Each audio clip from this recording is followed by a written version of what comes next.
तरीके से मंदिरों को, प्रतिमाओं को इस तरीके से कर रही है, तो बीजेपी जहाँ पर एक मंदिरों के नाम पे ही वोट लेती है और एक तरफ जो है मंदिरों और संस्कृतियों को वहाँ पे अरे ये इतिहास को मिटाना चाहते हैं। इतिहास को तो धरोहर होती पूरी मानव जाति की, कौन से सीखे समझे ऐसा क्यों हुआ, आगे कुछ गलत हुआ तो आगे गलत नहीं होना चाहिए, इसलिए इतिहास को किसी को मिटाना नहीं चाहिए।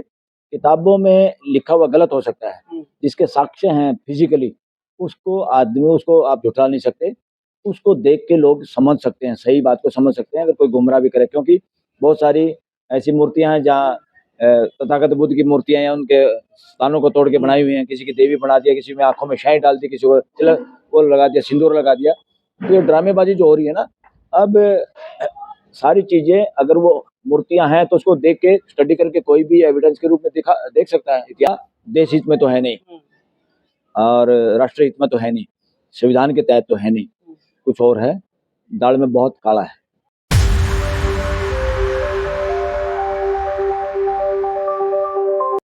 पड़ा चुनाव के पहले, बंगाल चुनाव के पहले, और ममता बनर्जी जो है एक खरी फाइल लेकर के जाती है, उसके बाद सुप्रीम कोर्ट में मामला पहुंचता है। और अभी हाल ही में सुप्रीम कोर्ट के चीफ जस्टिस एक प्रोग्राम में बैठे थे, उनके सामने ममता बनर्जी को कहना पड़ रहा है कि लोकतंत्र की रक्षा करें और जुडिशियरी की रक्षा करने के लिए आगे आए। जनता को भी बोला है उन्होंने, कैसे देखते हैं इसको? नहीं, ये तो ममता बनर्जी ने सही कहा है, हम तो बार बार कह रहे हैं कि सुप्रीम कोर्ट इस देश में लोकतंत्र का जो लेवल पहुंच रहा है, राइट टू एक्सप्रेशन का जो लेवल पहुंच रहा है और लोगों में आर्थिक असमानता जो बढ़ रही है, इसके लिए सुप्रीम कोर्ट सीधी जिम्मेदार है।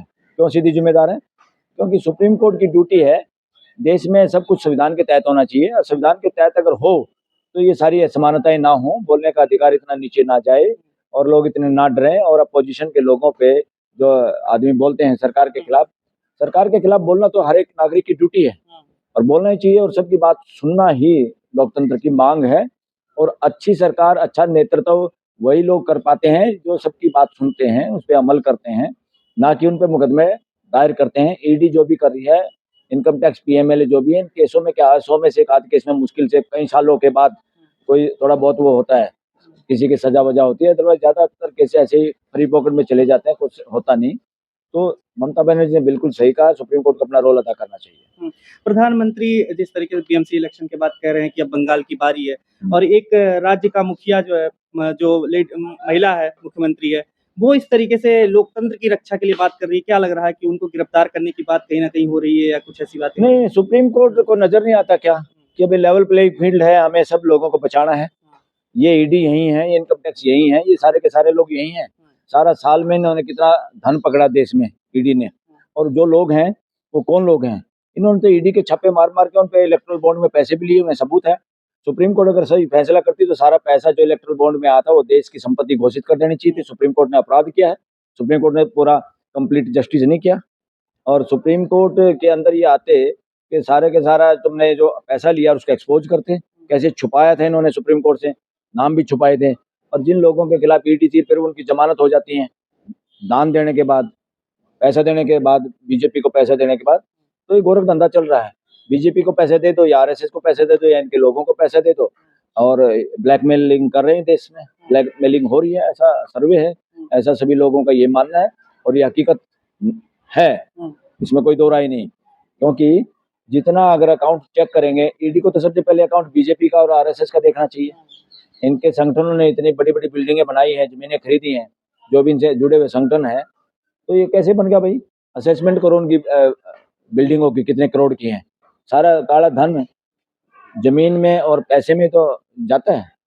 तो गलत है, ये गलत दिशा में देश को ले जा रहे हैं, ये लोकतंत्र के खिलाफ है। सरकार में सत्ता में बने रहना, सत्ता में बने रहने का मतलब लोकतंत्र है ही नहीं, यहाँ सत्ता नहीं है किसी की भी, सत्ता नाम भी खत्म हो जाना चाहिए देश से। लोकतंत्र है, लोकतंत्र में क्या है, इतना सा है कि बहुमत जिसका है उसके आदमी प्राइम मिनिस्टर बन जाएगा, चीफ मिनिस्टर बन जाएगा, मगर आप किसी एक को भी इग्नोर नहीं कर सकते अपोजिशन के नाम पे, सबको इंक्लूड करना, सबकी बात सुनना, अगर उनकी बात सही है तो वही कानून बनाना देश के लिए। अरे देश के लिए कानून बनाना है, बीजेपी आरएसएस के लिए कानून बनाना है, देश के लिए कानून बनाना है या कांग्रेस के लिए कानून बनाना है, या बीजेपी के समर्थकों के लिए, कांग्रेस के समर्थकों के लिए बनाना? देश को समर्थकों में नहीं बांटा जा सकता, देश 140 करोड़ का परिवार है, उसके हिसाब से कानून बनना, उसके हिसाब से सबकी भागीदारी लोकतंत्र में होना। और ये सारा का सारा पूरी ड्यूटी असली जब है जब पार्लियामेंट, सरकार, ऑफिसर, ब्यूरोक्रेसी बदमाशी करे, तो हाई कोर्ट सुप्रीम कोर्ट को देखना है। सुप्रीम कोर्ट सबसे ज्यादा जिम्मेदार है। देश की जो स्थिति है, देश में जो भय है, देश में जो वो हो रहा ब्लैकमेलिंग हो रही है, उसके लिए आज के दिन सुप्रीम कोर्ट जिम्मेदार है। लोकतंत्र की बात होती है तो लोकतंत्र में क्या लग रहा है कि हिंदू धर्म के नाम पर जिस तरीके से राजनीति होती है और उसी हिंदू के मेले में, एक तरीके से हिंदुओं के प्रमुख मेले में, माघ मेले में अभी में मुक्तेश्वरानंद जो शंकराचार्य हैं उनको पुलिस रोकती है, पीटती है उनके समर्थकों को, और जिस तरीके से वहां पर स्नान नहीं करने दिया जाता, क्या कहते हैं कि मतलब ये सब किस ओर जा रहा है देश हमारा? पहली बात तो ये शंकराचार्य हिंदुओं के शंकराचार्य नहीं है, ये ब्राह्मणों के शंकराचार्य हैं, ये वर्णवादियों के शंकराचार्य हैं, ये मनुवादियों के शंकराचार्य हैं। हिंदुओं के शंकराचार्य कहाँ भाई? मैं हिंदू हूँ, मेरा तो शंकराचार्य नहीं, मेरा कोई लेना देना नहीं उससे, हमारा कोई ऐसे शंकराचार्य में कोई विश्वास भी नहीं। हमारा तो सिर्फ वास्तविकता में विश्वास है।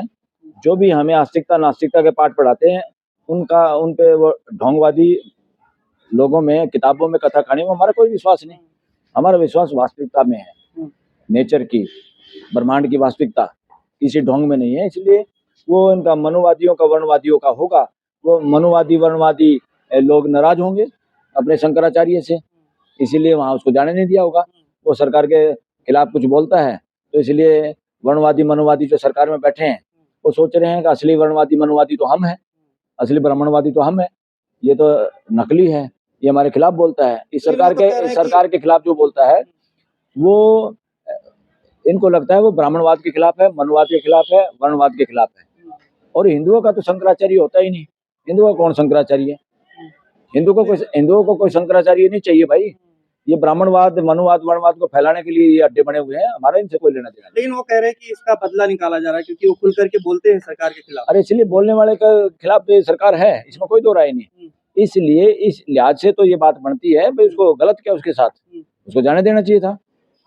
वो नदी पे किसी के बाप की है कि वो नदी, वहां तो कोई भी जाए, और हिंदू क्यों जाए, इस देश का हर कोई नागरिक जाए, चाहे वो इस्लाम को मानने वाला हो, चाहे सिखिज्म को मानने वाला, चाहे ईसाई हो, XYZ कोई भी हो। ये नदी किसी के बाप की है क्या? ठेकेदारी है किसी की? ये सब बकवास है, ये अड्डे बनाए हुए लूट खसोट के, ये पूरे देश की संपत्ति है। किसी को भी वहां रोकना गैर कानूनी, गैर संवैधानिक। प्रधानमंत्री नरेंद्र मोदी का संसदीय क्षेत्र है बनारस, वहां पर मणिकर्णिका घाट को बुलडोजर से कह रहे हैं उसके विकास करने के लिए उसको हटाया जा रहा है, एक तरीके से बाधित किया जा रहा है, वहाँ के प्रतिमाओं को खंडित किया जा रहा है, और जबकि योगी जी कह रहे हैं वहाँ पर जाकर के बकायदा कि ये फर्जी वीडियो बना करके लोग कर रहे हैं। तो कैसे देखते हैं इन सब चीजों को झुका करके किस तरीके से मंदिरों को, प्रतिमाओं को इस तरीके से कर रही है? तो बीजेपी जहाँ पर एक मंदिरों के नाम पे ही वोट लेती है और एक तरफ जो है मंदिरों और संस्कृतियों को वहाँ पे, अरे ये इतिहास को मिटाना चाहते हैं। इतिहास को तो धरोहर होती पूरी मानव जाति की, कौन से सीखे समझे ऐसा क्यों हुआ, आगे कुछ गलत हुआ तो आगे गलत नहीं होना चाहिए। इसलिए इतिहास को किसी को मिटाना नहीं चाहिए। किताबों में लिखा हुआ गलत हो सकता है, जिसके साक्ष्य हैं फिजिकली, उसको आप झुठा नहीं सकते। उसको देख के लोग समझ सकते हैं, सही बात को समझ सकते हैं, अगर कोई गुमराह भी करे। क्योंकि बहुत सारी ऐसी मूर्तियां हैं जहाँ तथागत बुद्ध की मूर्तियां हैं, उनके स्थानों को तोड़ के बनाई हुई हैं, किसी की देवी बना दिया, किसी में आंखों में शाही डाल दी, किसी को तिलक वो लगा दिया, सिंदूर लगा दिया। तो ये ड्रामेबाजी जो हो रही है ना, अब सारी चीजें, अगर वो मूर्तियां हैं तो उसको देख के स्टडी करके कोई भी एविडेंस के रूप में देख सकता है, इतिहास को समझ सकता है। इसलिए इतिहास को नहीं मिटाना चाहिए। मंशा क्या है इसके पीछे कि वहाँ पर क्या करना चाहते हैं, कि विकास के नाम पर क्या ऐसा करने वाले हैं? जैसे कॉरिडोर के नाम पे गलियों को खाली किया। मंशा तो नागपुर से पता चलेगी, RSS के हेडक्वार्टर से, RSS के लोगों से पता चलेगी, उनसे बात करो, आप मंशा का पता चल जाएगा। मंशा देश हित में तो है नहीं, और राष्ट्र हित में तो है नहीं, संविधान के तहत तो है नहीं, कुछ और है, दाल में बहुत काला है। चलिए, बहुत बहुत शुक्रिया सर।